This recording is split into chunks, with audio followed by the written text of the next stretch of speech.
The first thing to keep in mind before we start looking at the communist takeover of Russia is the fact that the Russian Empire, going back hundreds and hundreds of years before 1917, that's when the Bolsheviks took over, was ruled by a Tsar or an emperor. Now, there is an actual technical difference between these two things. I would not worry about it. Tsar simply means emperor as well. That's where we get the word Caesar from, Julius Caesar.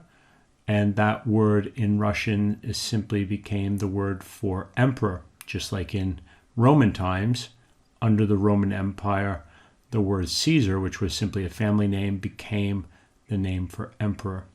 Incidentally, by the way, in German, the word Kaiser means the same thing. It means emperor. And again, that comes from ancient Rome as well.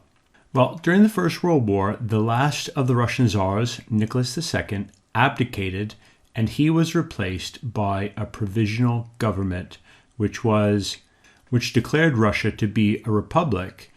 And this government, by the very nature of the word provisional, means temporary.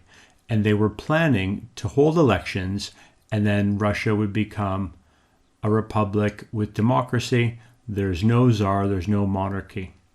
So that's what happened. The provisional government declared that Russia was now a republic and planned to hold democratic elections.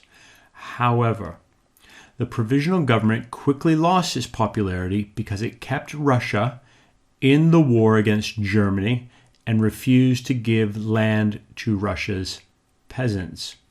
Now, these were big mistakes because the war by 1917 had become incredibly unpopular, and that's the reason why Tsar Nicholas II had to abdicate, or at least certainly it was one of the major reasons why he had to give up the throne. And the fact that the provisional government stayed in the war, I'm not going to go into the details of that, but the fact that they did stay in the war meant that they lost popularity very, very quickly. So Tsar Nicholas II, he abdicated in February 1917, and we have a provisional government that takes over and rules in place of the Tsar for a very short period, by the way.